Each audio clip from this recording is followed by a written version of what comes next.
qaar fara badan oo markaa waxa jira aan wanaagsanayn diin ahaan iyo dhaqan ahaan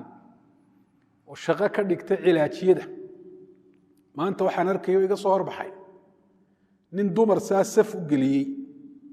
ilaa 20 meelahaas ninkaasi quraan akhriyi maayo ducayn maayo ilaahay baryi maayo كريفون بو هايستا وحو ليه إيش قار با اسكا قريري مركو إيش يرعب كوح دنبا قريريس فرتوس تان قريري فرتوس ساوغو في قيا مركاسي قرير بلا ميسا إني ساو رباستو مرة واحدة سحر كوح دنبا رباسي سمر كارا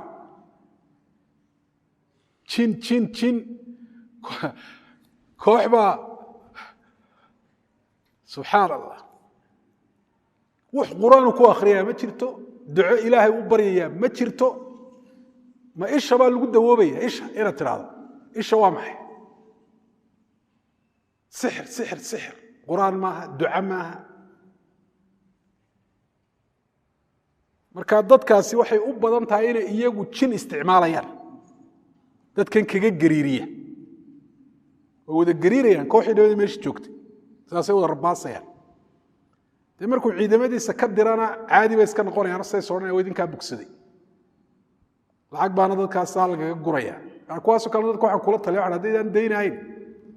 bal shardi uga dhigo waxa tiraan haddii waxaasi naga taguun baad mushqaayada inta leeg leedahay hadii kale waxa ma liid waay